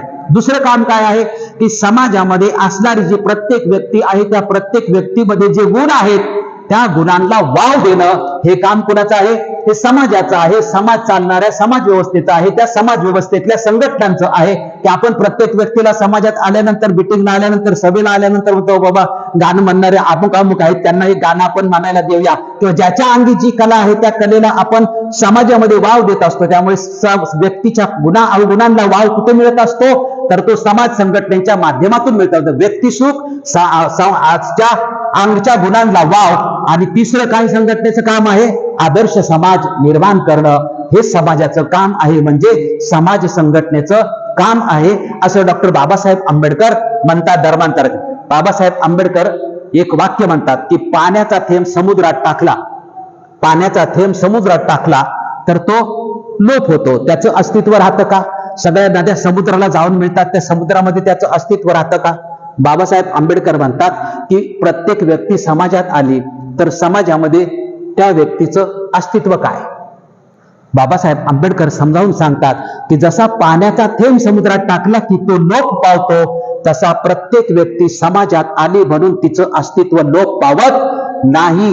प्रत्येक व्यक्तीचं आपलं स्वतंत्र अस्तित्व असतं आणि ती आत्मोन्नती करता आपला संघर्ष करीत असते. आणि आपण म्हटलं की समाज संघटना तिला काय मदत करत असतो? समाज संघटना उलट तिच्या सुखासाठी मदत करत असतो, तिच्या अंगच्या गुणांना वाव देण्यासाठी समाज संघटना मदत करत असते. त्यामुळे पाण्याचा थेंब समुद्रात टाकला तरी त्याचा लोप होतो, परंतु व्यक्ती समाजात आला म्हणून त्या व्यक्तीचं अस्तित्व समाप्त होत नाही, त्या व्यक्तीचं अस्तित्व तसंच राहतं. त्यामुळे विकास करायचा असेल तुम्हाला, म्हणजे ही तात्विक बाजू बाबासाहेब आंबेडकर धर्माची तात्विक बाजू सांगतात. आणि विकासासाठी 3 गोष्टी आवश्यक असतात. कुठल्याही धर्मामध्ये 3 गोष्टी विकासासाठी आवश्यक असतात. त्यातली पहिली गोष्ट सहानुभूती, दुसरी गोष्ट समता, आणि तिसरी गोष्ट स्वातंत्र्य. म्हणजे तुमच्याबद्दलची सहानुभूती, मी समाजात आलो तर माझ्याबद्दल लोकांच्या मनामध्ये सहानुभूती असली तर त्याचा उपयोग आहे. एकमेकाच्या बद्दल जर एकमेकाला आस्था असली, एकमेकाच्या बद्दल जर सहानुभूती असेल तरच तुमचा विकास होऊ शकतो. त्यामुळे सहानुभूती आहे का, समता आहे का, स्वातंत्र्य आहे का? म्हणजे समाजात आला, एकत्र आपण बसलो, सगळे समसमान असणे आणि आपल्या कलागुणांना किंवा आपल्यामध्ये असलेल्या गुणांना किंवा कार्याला हे पूर्णपणे काय असलं पाहिजे, स्वातंत्र्य. आता ह्या सहानुभूतीचा विचार केला, या समतेचा विचार केला, या स्वातंत्र्याचा विचार केला तर ह्या गोष्टी हिंदू धर्मामध्ये तुमच्यासाठी उपलब्ध आहेत का? जर आपण त्याचा अभ्यास केला तर हिंदू धर्मामध्ये तुमच्याबद्दल कुठल्याही प्रकारची सहानुभूती नाही. तुमच्यावर अन्याय होत असेल, तुमचा छळ होत असेल, तुम्हाला कोणी मारत असेल तर तुमच्या मदतीला कोणीही धावून येत नाही. त्यामुळे तुमच्याबद्दल कुणालाही सहानुभूती नाही. या देशात सामाजिक समता नावाची गोष्ट आहे का? सामाजिक असमता म्हणजे हिंदू धर्म, सामाजिक विषमता म्हणजे हिंदू धर्म. त्यामुळे समता हिंदू धर्मामध्ये नाही. आणि स्वातंत्र्याचा तर काही प्रश्न येत नाही. त्यामुळे ज्या धर्मामध्ये सहानुभूती नाही, ज्या धर्मामध्ये समता नाही, ज्या धर्मामध्ये स्वातंत्र्य नाही, त्या धर्मामध्ये तुमचा विकास होऊ शकत नाही. आणि मग काय तुम्हाला करायला पाहिजे की जिथं हे तुम्हाला उपलब्ध असेल तिथं तुम्हाला गेलं पाहिजे. म्हणजेच काय केलं पाहिजे, तुम्हाला धर्मांतर करणं हा तुमच्या समोर उपाय आहे. म्हणून अस्पृश्य, आता हे आपण ऐहिक कारण पाहिली, तात्विक कारण पाहिली. आता ही ऐहिक आणि तात्विक कारण की हे त्याच्यामध्ये काय की ही पार्श्वभूमी पाहिजे आणि ही असलं पाहिजे. काय काय असलं पाहिजे? सहानुभूती असली पाहिजे, समता असली पाहिजे, स्वातंत्र्य असलं पाहिजे, सामाजिक बंधनं असली पाहिजे, समाजाची संघटना असली पाहिजे, व्यक्तीचं आणि समाजाचं नातं नेमकं काय असलं पाहिजे. ह्या सगळ्या गोष्टी धर्मांतराच्या तात्विक बाजूनी विचार केला पाहिजे. त्याचं तत्वज्ञान असले पाहिजे, प्रात्यक्षिकाचे नियम असले पाहिजे. हेच प्रात्यक्षिकाचे नियम असले पाहिजे. बाबासाहेब आंबेडकर कधी सांगतायत? 1936 साली सांगतात की तुम्ही कुठलाही धर्म जरी स्वीकारला तरी तो धर्म म्हणजेच काय, तर धर्माच्याच व्याख्येमध्ये सांगतात की धर्मावरती बंधनं असली म्हणजेच त्या धर्माचा कोड ऑफ कंडक्ट हा असणं आवश्यक असतं. त्या कोड ऑफ कंडक्ट मध्ये एक तत्वज्ञानाची बाजू असते आणि दुसरी जन्मापासून मृत्यूपर्यंतच्या प्रात्यक्षिक जीवनाचा भाग असतो. तो प्रात्यक्षिक जीवनाचा भाग 1956 पासून आजपर्यंत आपल्याला दिसत नाही. आणि म्हणून आपण जो विषय गेली 36-37 वर्ष करतोय की बुद्धिस्ट कोड ऑफ कंडक्ट झाला पाहिजे, बौद्धांची आचारसंहिता झाली, त्याला आपण धम्मसंहिता म्हणतो, तर याचसाठी म्हणतो बाबासाहेब आंबेडकरांनी धर्मांतराचं स्पष्टीकरण करतानाच प्रथम सांगितलंय की धर्माची जी बंधनं आहेत, धर्माचा जो कोड ऑफ कंडक्ट आहे त्यामध्ये ऐहिक पण गोष्टी असल्या पाहिजेत आणि तात्विक पण गोष्टी असल्या पाहिजे. बौद्ध धर्माचं तत्वज्ञान आज आपण घेतो, परंतु बौद्ध धर्माची आचारसंहिता आपल्याकडे नसल्यामुळे एकात एक नाही. आणि बापात लेख नाही. समूहांची समाज व्यवस्था आहे, गटातटांची व्यवस्था आहे. पण विचार करताना फक्त राजकीय गटातटांचा विचार करतो. राजकीय गटातटामुळे समाज विखुरला जात नाही. समाज विखुरला जातो तो धार्मिक संघटनांच्या मुळे. आज जो समाज विखुरलेला आहे तो आपल्याला धार्मिक संघटनांच्या मुळे विखुरलेला दिसतो. कारण बुद्ध विहारात अख्ख्या समाजाला आणण्याचं काम कुणाचं आहे? तर बुद्ध विहार समितीचं आहे, धार्मिक संघटनांचं काम आहे. पण धार्मिक संघटना जर स्वतंत्रपणे असतील आणि हजारो संघटना असल्या तरी समाज मात्र कुठेही एकसंघ दिसत नसेल तर मात्र त्या समाजाच्या भवितव्याचा काय विचार करणार? आणि हीच टीका बाबासाहेब आंबेडकर काय म्हणतात की सगळे आपल्यावरती ही टीका करतात की अस्पृश्य संघटना आणि त्यांचं धर्मांतर. जे काय म्हणते स्पृश्य लोक काय म्हणतात की तुमच्यातच आपापसामध्ये जातीभेद आहे. मार मांग चांबार यांचा जर गेला तर चांबार म्हणतो मी मारा मांगाचं खाणार नाही, मांग म्हणतो मी चांबाराचं खाणार नाही, हे एकमेकाचं खात नाही म्हणतात. मग स्वच्छ लोक काय म्हणतात, अरे तुम्ही आम्हाला म्हणता की आमच्यावरती जातीभेद करतात, पण तुमच्यामध्ये जातीभेद आहेत की नाही, तुम्ही मिटवता का? त्यामुळे या देशात जेवढ्या जाती आहेत त्या जातींची अशी बाबासाहेब आंबेडकर उभी उतरण सांगतात की वरून खाली येतात, खालून वर जायचा कोणालाही अधिकार नाही, प्रत्येकाला आहे त्या ठिकाणी ठेवलेलं आहे. त्यामुळे लोकांची मानसिकता काय आहे की मी जरी खालून शेवटून दुसरा नंबर आला तरी तो काय समाधानी म्हणतो, माझ्या खाली अजून दोन आहेत, मी दोघांचा बॉस आहे. त्याच्यामुळे कुठेही गेला तर ज्या स्थितीत जो आहे तो म्हणतो माझे बॉस जरी कुणा किती असले तरी माझ्या खाली मी एवढ्या लोकांचा काय आहे, बॉस आहे. म्हणजे मी एवढ्या लोकांच्या पेक्षा सुपिरियर आहे असं आपली प्रत्येक आहे. त्यामुळे प्रत्येकाची भूमिका या देशातल्या प्रत्येक व्यक्ती जो हिंदू धर्मात जन्माला येतोय तो म्हणतो की आमच्यावरची ही जात असेल तरी आमच्या खालच्या ह्या जाती आहेत. आणि याच्यात तो काय करतोय, पूर्णपणे समाधानी आहे. त्यामुळे बाबासाहेब म्हणतात की हा जो जातीभेद आहे हा जातीभेद आम्हाला स्पृश्य लोक सांगतात की तुमच्यातला अगोदर जातीभेद मिटवा आणि मग आम्हाला तुम्ही सांगायला की आमच्यावरती तुम्ही जातीभेद करू नका. पण बाबासाहेब आंबेडकर सांगतात की हा जो जातीभेद पाळण्याचा आणि हा जो भेद आहे, अस्पृश्यामध्ये जरी जातीभेद असला तरी हा जातीभेद किंवा ही जी जाती भेदाभेद किंवा विषम व्यवस्था ही कुठल्याही अस्पृश्याने निर्माण केलेली नाही. हे कोणी केली? वरच्या वर्गाने, प्रस्थापितांनी, ब्राह्मणी व्यवस्थेने हे निर्माण केलेलं आहे. त्यामुळे हा जो अपराध आहे, अस्पृश्यता पाळणे, भेदाभेद पाळणे, विषमता करणे, याचा उगम जो झालेला आहे तो हिंदू धर्मामध्ये झालेला आहे. अस्पृश्यामध्ये जरी जातीभेद असेल तरी तो जातीभेद पाळला पाहिजे. याची उगम मात्र हिंदू धर्मामध्ये झाल्यामुळे जबाबदार कोण आहेत? ते जबाबदार आहेत. आम्हाला कुठल्याही अस्पृश्यांनी आपसामध्ये मारामांगांनी एकमेकाचं खाल्लं नाही पळतात. हे जरी असलं तरी हे पाळायला कोणी सांगितलेलं आहे? हे पाळायला मात्र प्रस्थापित हिंदू लोकांनी सांगितले. त्याच्यामुळे आमच्यात पण आपापसात एकमेकाचा जातीभेद असला तरी हे जातीभेद ही संकल्पना निर्माण मात्र प्रस्थापितांनी केलेली आहे. परंतु शेवटी बाबासाहेब आंबेडकर काय म्हणतात की शेवटी जबाबदारी मात्र आपल्याकडेच येते की हा जातीभेद आपल्याला नष्ट करण्याची आवश्यकता आहे. आणि हा जातीभेद जर नष्ट करायचा असेल तर बाबासाहेब आंबेडकर म्हणतात की या देशामध्ये जातीभेद नष्ट करण्याचा एकमेव उपाय म्हणजे धर्मांतर तुम्हाला करायचं पाहिजे. कारण जोपर्यंत हिंदू धर्म जिवंत आहे तोपर्यंत जाती व्यवस्था नष्ट होऊ शकत नाही. कारण तो हिंदू धर्माचा अभिन्न जर अंग असेल तर तुम्ही काही नष्ट करू शकता. म्हणून लक्षात ठेवा, 1936 साली त्याच वर्षी डॉक्टर बाबासाहेब आंबेडकरांनी ज्यावेळेस मुक्ती कोणपते हे भाषण केलेलं आहे त्याच वर्षी बाबासाहेब आंबेडकरांनी ॲनिहिलेशन ऑफ कास्ट, जाती निर्मूलन याच्यावरचं भाषण न होता ते भाषण बाबासाहेब आंबेडकरांचं लेखी स्वरूपात प्रसिद्ध झालेलं आहे. ते भाषण आहे ते धर्मांतर न करणाऱ्यांच्यासाठी आहे. आणि हे भाषण जे आहे ते धर्मांतर करणाऱ्यांच्या साठी आहे. जे येणार नाहीत धर्मांतर करण्यासाठी त्यांनी मग हिंदू धर्मात राहिल्यानंतर त्यांनी कसं त्यांचं जीवन जगावं याच्यासाठी. परंतु आपण मात्र याच्यातला फरक समजून घेत नाही. मुक्ती कोणपते आणि जाती निर्मूलन या दोन मुद्द्यातला फरक समजून आपण घेतला पाहिजे. ज्यांना धर्मांतर करायचंय आणि ज्यांनी धर्मांतर केलेलं आहे त्यांच्यासाठी मुक्ती कोणपते या भाषणाचा विचार करायला, चिंतन करायला पाहिजे. ज्यांनी धर्मांतर केलेलं नाही त्यांनी त्या ॲनिहिलेशन ऑफ कास्ट साठी करायचंय. बाबासाहेब आंबेडकरांच्या नेतृत्वाखाली आमच्या पूर्वजांनी, आमच्या आई वडिलांनी, आमच्या पंजांनी ज्यांनी धर्मांतर केले त्यांच्यासाठी जाती हा विषय शिल्लक राहिलाय का? आपल्यासाठी जाती हा विषय शिल्लक राहिलाय का? जो स्वतःला बौद्ध बनतो त्याच्यासाठी जात हा विषय आहे का? मग जात संपली पाहिजे याचं आंदोलन करण्याचा तुमचा काही संबंध येतो का? तुमचा काहीही संबंध येत नाही. तुम्ही बौद्ध झाला तर बौद्ध म्हणून कसं विकसित व्हायचं, आदर्श बौद्ध जीवन कसं जगायचं हे बाजूला सोडलं आणि जाती अंताच्या लढाईला तुम्ही मात्र पुढे पुढे चालता. तुमच्यासाठी ती लढाई संपलेली आहे. तुम्ही त्या लढाईतून बाहेर पडलेला आहे आणि तुम्ही तुमचा मार्ग स्वीकारलेला आहे. त्या मार्गाने कसं जायचं, त्या मार्गाने प्रस्थापित कसं व्हायचं याचा तुम्ही विचार करणं अतिशय आवश्यक आहे. आता बाबासाहेब आंबेडकर म्हणतात की महत्वाच्या 2 मुद्दे बाबासाहेब आंबेडकर मांडतात की धर्मांतर हेच नामांतर आहे. आपण देशांतर, धर्मांतर आणि नामांतर हे 3 मुद्द्यांचं आपण स्पष्टीकरण पाहिलेलं आहे.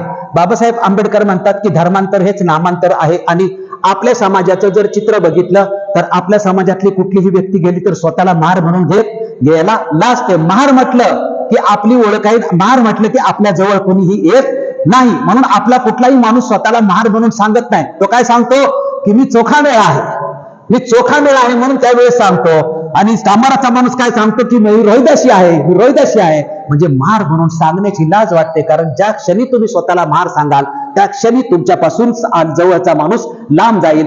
तुम्हाला महार हे नाव सुद्धा तुम्हालाच केळसवानं वाटतं, कारण ते उच्चारलं की तुम्हाला कुणीही जवळ करत नाही. त्यामुळे नामांतर, तुम्हाला नामांतर करणं हे तुम्ही स्वतः स्वीकारलेलं आहे.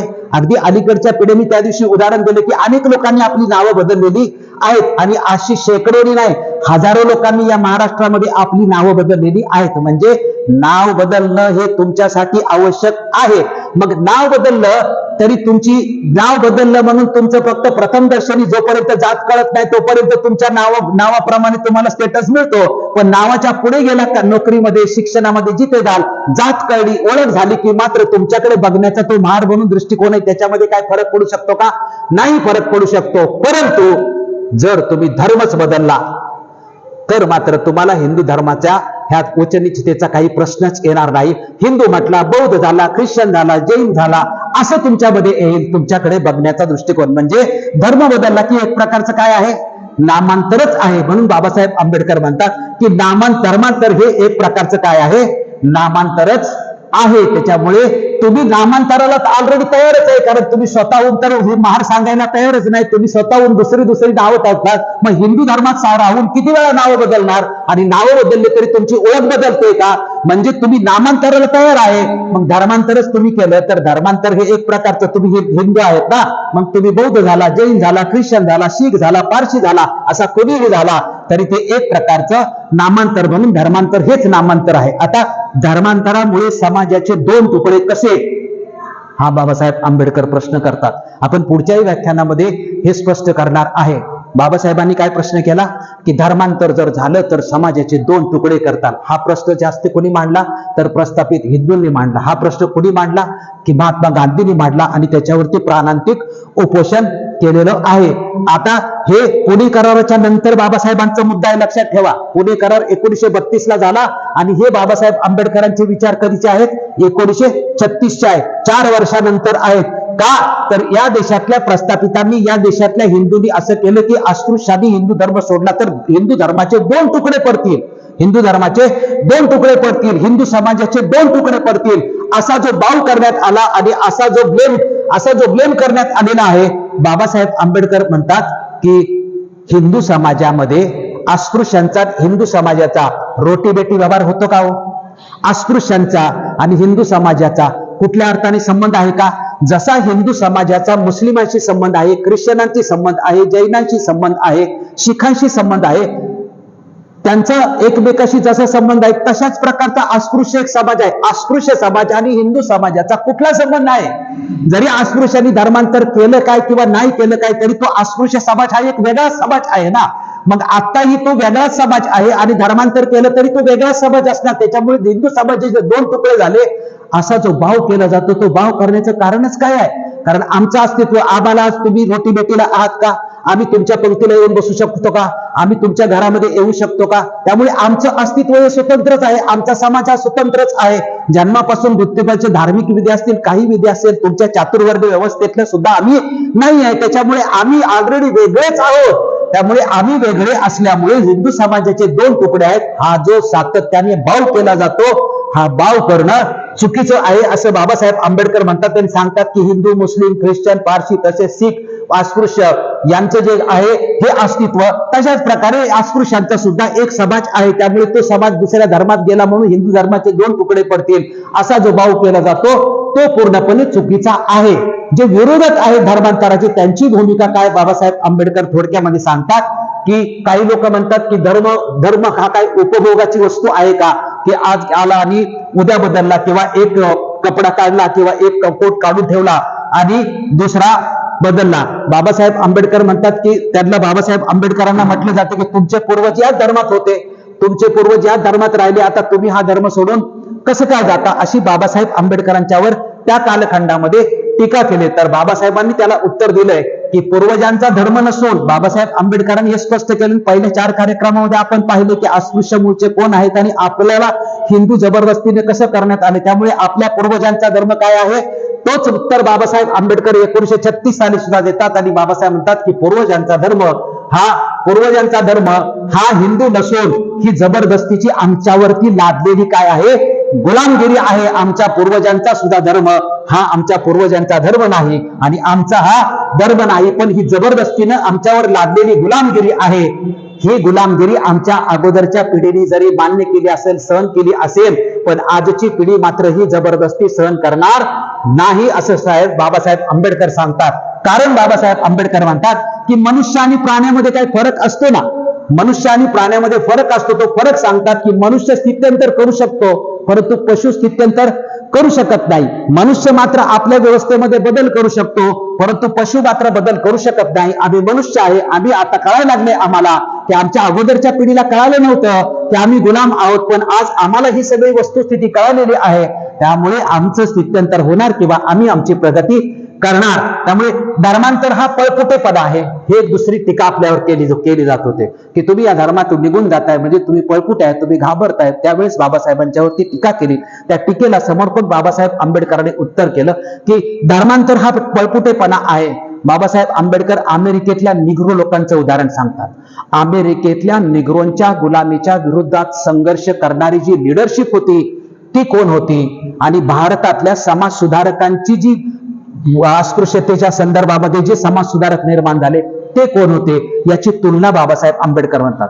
बाबासाहेब आंबेडकर म्हणतात की अमेरिकेमधल्या काळ्या निग्रोंच्या गुलामीच्या विरोधात संघर्ष जर कुणी केला असेल तर गोऱ्या लोकातल्या समाज सुधारकांनी केलेला आहे, गोऱ्या लोकातल्या समाज सुधारकांनी केलेला आहे. परंतु भारतातल्या अस्पृश्यतेच्या विरोधामध्ये इथल्या प्रस्थापित लोकांनी किंवा इथल्या ब्राह्मणातल्या कुठल्या लोकांनी अस्पृश्यतेची लढाई लढलेली आहे का, आपले रक्त सांडलेले आहे का? जशा अमेरिकेतल्या निग्रो लोकांच्या अशी गोऱ्या लोकांनी काही लोकांनी रक्त सांडलेलं आहे, तसं भारतामध्ये मात्र अस्पृश्य लोकांच्या मुक्तीसाठी मात्र इथल्या प्रस्थापितांनी कुणीही रक्त सांडलेलं नाही. बाबासाहेब सांगतात पण आमच्या अस्पृश्यतेच्या संदर्भात महात्मा गांधीला थोडी कीव आली, परंतु अस्पृश्यतेचा जो अन्याय आमच्या समाजावर होत होता त्याच्याबद्दल महात्मा गांधी मात्र कुठल्याही स्पृश्य समाजाला दुखवायला तयार नाहीये. त्याच्यामुळे आमच्याकडे या देशामध्ये पळपुटेपणा जरी बनत असाल तरी परंतु इथले समाज सुधारक आणि जगातल्या समाज सुधारकांचा फरक तुम्ही लक्षात घेणं हा काही आमचा पळपुटेपणा नाही. परंतु बाबासाहेब आंबेडकर म्हणतात की खरे स्पृश्याची चुकते. आता आपण प्रात्यक्षिक परिस्थितीमध्ये आला तर बाबासाहेब म्हणतात की अस्पृश्य चळवळी स्पृश्य लोक भाषण येऊन करतात. बाबासाहेबांच्या काळामध्ये पण करत असतील, कारण बाबासाहेब आंबेडकरांनी अस्पृश्यांची चळवळ सुरू केली त्यावेळेस संघटना बहिष्कृत हितकारिणी सभा स्थापन केली, त्यावेळेस या देशात इतर 64-65 संघटना अस्पृश्यांच्या होत्या. आणि बाबासाहेबांना इथल्या प्रस्थापांनी विचारलं की एवढ्या देशामध्ये अस्पृश्यांची संघटना असताना आंबेडकरांना अजून एक संघटना काढण्याची काय आवश्यकता आहे, असाही बाबासाहेब आंबेडकरांना प्रश्न केला होता. त्यामुळे अस्पृश्य चळवळ ती त्या सगळ्या अस्पृश्य चळवळी कशा होत्या आणि त्यांना कोण ऑपरेट करत होतं आणि आंबेडकरांची चळवळ कशी स्वतंत्र पायावरती उभे राहिली होती. त्यामुळे बाबासाहेब आंबेडकर म्हणतात की अस्पृश्य चळवळीचं नेतृत्व अस्पृश्य चळवळीमध्ये जे अस्पृश्य नाहीत ते येऊन भाषणबाजी करतात आणि ते येऊन अस्पृश्याच्या विरोधामध्ये संघर्ष आपल्याला केला पाहिजे, आपल्या अन्याय अत्याचाराची भाषा केली पाहिजे. याचं बाबासाहेब आंबेडकर जगातलं दुसऱ्या महायुद्धातलं एक उदाहरण सांगतात. बाबासाहेब आंबेडकर म्हणतात की दुसऱ्या महायुद्धाच्या कालखंडामध्ये अमेरिकन माणसाने इंग्लंडच्या गोऱ्या माणसाला विचारलं की हा संघर्ष आपण कुठपर्यंत चालू ठेवायचा, किती दिवस अजून ही लढाई आपण चालू ठेवायची. त्यावेळेस तो जो अमेरिकन माणूस आहे तो काय म्हणतो की ही लढाई, गोरा माणूस त्याला उत्तर देतो की शेवटचा फ्रेंच माणूस मरेपर्यंत आपण ही लढाई चालू ठेवायची. बाबासाहेब आंबेडकर म्हणतात की सेम असंच अस्पृश्यांच्या लढाईचं सुद्धा आहे. अस्पृश्यांच्या लढाईमध्ये स्पृश्य लोक येतात आणि स्पृश्यांच्या संघर्षाबद्दल बोलत राहतात. मग शेवटचा अस्पृश्य मरेपर्यंत आपण यांना भाषण करायला द्यायचं का आणि यांच्या बरोबर जायचं का? माझा इथल्या समाज सुधारकांच्या वरती आणि जे अस्पृश्य चळवळीत ते घुसतात त्यांच्यावरती अजिबात विश्वास नाही. अस्पृश्यांची चळवळ अस्पृश्यांनी केली पाहिजे, अस्पृश्यांचं नेतृत्व अस्पृश्यांनीच केलं पाहिजे. वर्तमान काळातल्या आंबेडकर चळवळीने सुद्धा यावरती लक्ष ठेवलं पाहिजे. मी माझ्या व्याख्यानामध्ये सातत्याने म्हणत असतो की बौद्ध समाजाच्या कार्यक्रमामध्ये बौद्धेतर समाजाचे लोक येऊन मार्गदर्शन करत असतील तर ते योग्य असू शकतं का? ते योग्य असू शकतं का नाही शकतं हे बाबासाहेबांची मुक्ती कोण पते हे संपूर्ण भाषण समजून घेतल्यानंतर मग तुमच्या लक्षात येईल की तुमची चळवळ, आता तुम्ही उदाहरण घ्या प्रत्यक्षातली वर्तमान काळामधली जी आंबेडकर चळवळीमध्ये जे बौद्धेतर लोक आहेत ती आली, भाषण केली आणि आज त्यांचं अस्तित्व काय आणि त्यानंतर बौद्ध समाजाबद्दल काय बोलतात ते प्रस्थापित झाले, तिकडे मोठे होतात. परंतु इथं या समाजामध्ये मोठे झाले, या समाजाच्या अन्यायाच्या सगळ्या गोष्टी केल्या, या समाजाच्या भवितव्याच्या गोष्टी केल्या, मोठे झाले आणि प्रसिद्ध झाल्यानंतर त्यांना त्यांचं अस्तित्व मिळालं, त्यांचं स्टेटस मिळालं. त्यानंतर मात्र त्यांना आपला समाज कधीही आठवत नाही. हे तुम्ही गेल्या 40-50 वर्षामधली सुद्धा मी कोणाचंही नाव न घेता आपण सगळ्यांनी ठरवलं पाहिजे की आपल्या समाजाचे वक्ते असले पाहिजेत. बौद्धेतर वक्ते बौद्धांना मार्गदर्शन करण्यासाठी आणलं तर बौद्धांचं काय भलं होईल हा बौद्धांनी विचार करणं आवश्यक आहे. बाबासाहेब आंबेडकरांच्या आधारे मी ते सांगतोय. ते हिंदूत राहून लढा चालू ठेवा असे हे लोक सांगतील. कुठपर्यंत लढाई त्याचं मी तुम्हाला स्पष्टीकरण दिलं. हिंदू सुधारणा हे आमचं ध्येय नाही, रिफॉर्म्स अँड रिकन्स्ट्रक्शन हे तत्व लक्षात ठेवा. बौद्ध धर्माचं हे तत्व आहे, बाबासाहेबांचं तत्व आहे, संविधानाचं हे तत्व आहे. सुधारणा आणि परिवर्तन हे दोन शब्द आहेत. सुधारणा हे आमचं उद्दिष्ट नाही. आंबेडकर चळवळीचं सुधारणा हे वैशिष्ट्य ध्येय नाही. आम्ही आंबेडकर चळवळ सांगतो ना, परिवर्तन हा आमचा संकल्प आहे. आंबेडकर चळवळीचं ती सामाजिक चळवळ असेल, धार्मिक चळवळ असेल किंवा कुठलीही चळवळ असेल तर तिचं रिकन्स्ट्रक्शन ऑफ सोसायटी हे उद्दिष्ट बुद्धाचं आहे. हे उद्दिष्ट बाबासाहेब आंबेडकरांचं सुद्धा आहे की आम्हाला या देशातली समाज व्यवस्था बदलायची. ती ब्राह्मण, क्षत्रिय, वैश्य, शूद्र या चातुर्वर्ण व्यवस्थेवर किंवा मनुस्मृतीतल्या जाती व्यवस्थेवर आधारलेली जी समाज व्यवस्था आहे त्या समाज व्यवस्था आम्हाला नको आहे. ती तथागत भगवान गौतम बुद्धाची स्वातंत्र्य, समता, न्याय, बंधुत्व या तत्वावर आधारलेली समाज व्यवस्था आम्हाला निर्माण करायची. म्हणून reconstruction of society, not reforms. सुधारणा नाही तर परिवर्तन हे आपल्याला आवश्यक आहे. आता काही लोक म्हणतात की कुठेही गेलात म्हणजे दुसऱ्या कुठल्याही धर्मात गेला तर तिथेही जाती आहेत असं बाबासाहेबांच्यावर लोकांनी आक्षेप घेतला की तिथे गेला. बाबासाहेब म्हटले की आमचा समाज मुसलमानामध्ये गेला, आमचा समाज ख्रिश्चनामध्ये गेला, आमचा समाज शिखामध्ये गेला, पण तिथं तुमच्यापेक्षा तरी तिथं त्यांना त्रास कमी आहे. तुमची जी अस्पृश्यता आहे त्याच्यापेक्षाही मुसलमानामध्ये गेलेले किंवा ख्रिश्चनामध्ये गेलेले ते तिथे सुखी आहेत, तुमच्या एवढे तिथे त्रासदायक नाही. आता सर्वात महत्वाचा मुद्दा, आजही जो माणूस विचार करतो आणि भविष्यात विचार करेल, आधी आर्थिक उन्नती की आधी धर्मांतर? म्हणजे या देशात अशी अनेक अगोदर सामाजिक का अगोदर राजकीय, अगोदर हे का अगोदर ते. बाबासाहेब आंबेडकर म्हणतात की अगोदर हे का अगोदर ते. बाबासाहेबांनी अनिहिलेशन ऑफ कास्ट मध्ये पण सांगितलं की प्रथम धर्मांतर झालं पाहिजे. धर्मांतराच्या नंतर जर धर्मांतर यशस्वी झालं तर तिचे सामाजिक, आर्थिक, शैक्षणिक, राजकीय या सगळ्या चळवळी त्यामुळे काय होतील, त्याच्या परिवर्तन किंवा क्रांती करण्यासाठी मदत करेल. त्यामुळे प्रथम काय आहे धर्मांतर हे अनिहिलेशन ऑफ कास्ट मध्ये सांगितलं की जे धर्मांतर करणार नाहीत त्यांना सुद्धा सांगितलं की प्रथम धर्म क्रांती ही पहिली क्रांती आहे. अगोदर आर्थिक उन्नती. म्हणजे आता आपण काय म्हणतो की मी जगणारच नाही, अन्न वस्त्र निवारा अगोदर असला पाहिजे, अन्न वस्त्र निवारा अगोदर नसेल तर मग काय. बाबासाहेब म्हणतात तसं नाही, तुझा अन्न वस्त्र निवारा नंतरचा आहे, प्रथम धर्मांतर होण्याची आवश्यकता आहे. मुक्ती कोण पते इथे बाबासाहेब आंबेडकर सिद्धांत मांडतात की अगोदर आर्थिक उन्नती की अगोदर धर्मांतर. हा जो संघर्ष आहे याचा जर विचार करायचा असेल तर मी सांगेन की प्रथम धर्मांतर झालं पाहिजे. अरे धर्मांतर तुम्ही केला नाही तर तुम्हाला आर्थिक उन्नती करण्याचा अधिकारच कुठे आहे? तुम्हाला द्रव्यबळ ठेवण्याचा अधिकारच कुठे आहे? तुम्हाला नोकरी करण्याचा अधिकार नाही, व्यवसाय करण्याचा अधिकार नाही. जो शब्द वापरतो, जो घास तुकडा प्रस्थापित देतील तो खायचा आहे. तोच वाढवायचा आहे, तोच मडक्यात ठेवायचा आहे आणि तोच परत शिजवून तुम्हाला खायचा आहे. तुम्हाला 5 पैशाची दमडीचं काम करण्याचा अधिकारच नाही. तर तुमच्या आर्थिक उन्नतीचा विषय हा तुमच्यासाठी येऊ शकतो का? तुमच्यासाठी प्रथम काय असेल तर तुमच्यासाठी प्रथम धर्मांतरच असेल. आणि धर्मांतर करून जर समानता प्रस्थापित तुम्ही केली तर मग तुम्ही तुमच्या चांगल्या जीवनाचा विचार करू शकता, आर्थिकतेचा विचार करू शकता. धर्मांतराविरुद्ध समाजातल्या लोकांनी शंका निर्माण केली होती बाबासाहेबांच्यामुळे. म्हणजे महारवतन आणि राजकीय हक्क काय होईल? आजही तीच गोष्ट आहे. बाबासाहेबांनी त्याही वेळी समजावून सांगितलं होतं की धर्मांतरामुळे तुमचं महारवतन जाणार नाही. गेलं का महारवतन? आहेत ना, जे महारवतनाच्या सगळ्या जमिनी जुमला वगैरे सगळ्या राहिल्या गेल्या का? बाबासाहेब आंबेडकरांचं उत्तर होतं की त्या कधीही जाणार नाही. राजकीय हक्क बाबासाहेब आंबेडकरांना म्हणले आमच्या राजकीय हक्काचं काय होणार तुम्ही जर धर्मांतर केलं तर?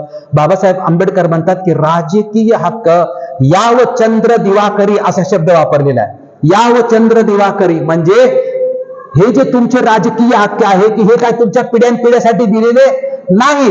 संविधान म्हणजे त्यावेळेस बाबासाहेब म्हणतात की पुणे करार जो झाला आणि पुणे कराराच्या अगोदर रामसे मॅकडोनल्ड जो प्राईम मिनिस्टर इंग्लंडचा होता त्यांनी जो जातीय निवाडा केला, त्या जातीय निवाड्यामध्ये अस्पृश्यांना फक्त 20 वर्षच राजकीय अधिकार दिले होते. 20 वर्षाचीच मुदत त्याच्यामध्ये दिली होती. त्यामुळे पुणे करारामध्ये जी आली ती 20 वर्षाचीच मुदत होती. हे काही राजकीय अधिकार तुमचे कायमस्वरूपीचे पिढ्यानपिढ्या असणार नाही.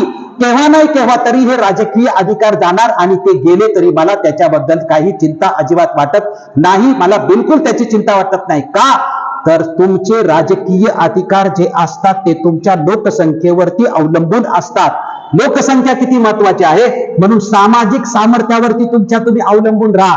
जर एकसंघ समाज असेल आणि त्या समाजाची लोकसंख्या असेल तर ती लोकसंख्येच्या जीवावर तो समाज आपलं कल्याण करू शकतो. आमच्या समाजाची सांगितलं की 11.5 कोटी म्हणजे 1.5 कोटी बौद्ध समाज, बौद्ध आणि महार मिळून असेल तर तो 1.5 कोटी एकसंघ समाज झाला तर तो त्याचं स्वतःचं कल्याण करू शकतो. त्यामुळे बाबासाहेब आंबेडकर सामाजिक सामर्थ्यावर अवलंबून राहा. तुमचं जे सामर्थ्य लोकशाहीचं आहे त्याच्याशिवाय अवलंबून राहा. सामर्थ्य धर्मांतराशिवाय प्राप्त होणार नाही. आता आपण सगळे बौद्ध झालो ना, आता आपण सगळे बौद्ध झालो, गेली 67 वर्ष बौद्ध झालो. परंतु बौद्ध झालो तरी मात्र जसे बौद्ध होण्याच्या अगोदर गटातटात विखुरलेले होते तसं बौद्ध झाल्यानंतर सुद्धा आपण गटातटातच विखुरलेले आहोत. ती आपली व्यवस्था मात्र आपण बदलू शकलो नाही. जोपर्यंत धम्मसंहिता म्हणजे बुद्धिस्ट कोड ऑफ कंडक्ट होणार नाही आणि संपूर्ण समाज बुद्ध विहारामध्ये येणार नाही, ज्या दिवशी बुद्ध विहारात येईल तिथपासून तुमच्या क्रांतीला आणि विकासाला सुरुवात होऊ शकते. ज्या क्षणी बुद्ध विहारात येईल. पण जेवढी वर्ष अजून तो बुद्ध विहारात येण्यासाठी वेळ लावेल तेवढी वर्ष या समाजाचं कधीही काही भलं होऊ शकत नाही. त्यामुळे सामर्थ्य तुमचं धर्मांतराशिवाय प्राप्त होतं. आणि शेवटचा जो मुद्दा आहे तो शेवटचा मुद्दा बाबासाहेब आंबेडकर म्हणतात मी जो धर्मांतराचा निर्णय घेतलाय 1924 सालापासून बाबासाहेब रोज सांगतात की मी धर्मांतर करणार आहे, मी धर्मांतर करणार आहे, मी धर्मांतर करणार आहे. धर्मांतराची 2 कारणं सांगतात, एक भौतिक आणि दुसरं तात्विक. एक ऐहिक आणि दुसरं तात्विक. म्हणजे खाण्यापिण्याचा प्रश्न, अन्न वस्त्र प्रश्न, जीवनाचा प्रश्न आहे, सुरक्षेचा प्रश्न आहे. माझा प्रश्न फक्त बाबासाहेब म्हणतात की आध्यात्मिक आहे. मला माझ्या खाण्यापिण्याची चिंता नाही, मला माझ्या ऐहिक कारणांची चिंता नाही. हे माझं व्यक्तिगत मी सांगतोय. बाबासाहेब म्हणतात माझं जे व्यक्तिगत धर्मांतर आहे ते केवळ माझं व्यक्तिगत धर्मांतर तात्विक आहे की ज्या धर्मामध्ये माणसाला माणूस म्हणून वागण्याचा अधिकार नाही तो धर्म मला मान्य नाही. असमानता, विषमता म्हणजे जर हिंदू धर्म असेल तर या तात्विक दृष्टिकोनातून तो मला मान्य नाही. त्यामुळे माझं प्युअरली धर्मांतर आहे. माझ्या कुठल्या सवलती फिवलतीचा मी काही विचार करत नाही. माझं धर्मांतर हे तात्विक दृष्टिकोनातून आहे, जिथे माणसाला माणूस म्हणून ज्या धर्मात ओळख दिली जात नाही. म्हणून मी तो धर्मांतराचा व्यक्तिगत निर्णय घेतलाय. पण तुम्ही मात्र दोन्ही मिळून विचार करा. तुम्ही फक्त तात्विक विचार करू नका, तुम्ही ऐहिक पण विचार करा आणि तुम्ही तात्विक पण विचार करा. दोन्हींचा विचार तुम्हाला करण्याची आवश्यकता आहे. म्हणून तुम्ही अध्यात्मक आणि ऐहिक या दोन्ही गोष्टीसाठी तुम्ही तुमचं धर्मांतर करायला पाहिजे.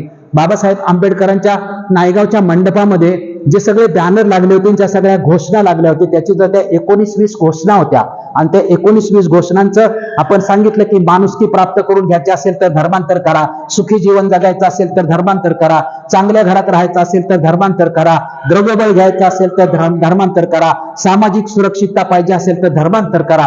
त्याचं स्पष्टीकरण या टायटल खरे बाबासाहेब आंबेडकर देतात की माणूस धर्म करता नाही तर धर्म माणसासाठी आहे. असा धर्म पाहिजे की जो तुमचं कल्याण करेल, असा धर्म पाहिजे की जो तुम्हाला समता देईल, असा धर्म पाहिजे की जो तुम्हाला स्वातंत्र्य देईल. स्वातंत्र्य समता देणारा धर्म तुम्हाला असला पाहिजे, कारण माणूस धर्माकरता नाही, धर्म हा माणसाकरता आहे असं बाबासाहेब आंबेडकर सांगतात.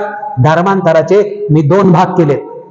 हा शेवटचा मुद्दा. बाबासाहेब आंबेडकर म्हणतात की धर्मांतराचे मी 2 भाग केलेत आणि एकच भाग मी आतापर्यंत सांगितलाय. ते 2 भाग कुठले आहेत?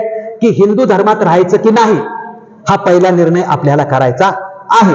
आणि निर्णय केल्यानंतर मग कोणता धर्म स्वीकारायचा का नवीन धर्म घ्यायचा. बघा बाबासाहेब आंबेडकरांनी काय सांगून ठेवलेलं आहे की कोणता धर्म स्वीकारायचा आहे का नवीन धर्म घ्यायचा आहे. हे मी मात्र याच्यावरती वाच्यता करत नाही, मी याच्यावरती अजिबात बोलत नाही. याच्यावरती योग्य वेळ येईल त्यावेळेस मी बोलणार आहे. आता फक्त मी तुम्हाला सांगतोय की धर्मांतर करायचं आहे. तुम्ही ह्याच्यात राहणार का येणार एवढाच निर्णय तुम्ही करा. तुमचा निर्णय झाल्यानंतर ज्या वेळेस योग्य वेळ येईल त्यावेळेस मी सांगेन कोणत्या धर्मात जायचं किंवा कुठल्या धर्मात न जाता आपण नवीन धर्म करायचा. हा निर्णय मी राखून ठेवतोय. ह्या निर्णयाची मी वाच्यता करत नाही. माझ्याबद्दल कोणी काही बोललं तर कुणाचं काही ऐकू नका, कारण हा निर्णय मी डिक्लेअर केलेला नाही. बाबासाहेब आंबेडकर 1924 सालापासून धर्मांतराचं जाहीरपणे कार्यक्रम करत होते, पण 1950 सालापर्यंत कुठला धर्म घ्यायचा याच्याबद्दल ती कुठेही वाच्यता बाबासाहेबांनी जाहीरपणे केलेली नव्हती. 1950 सालापर्यंत हे लक्षात ठेवा. म्हणजे 2 भाग केले होते.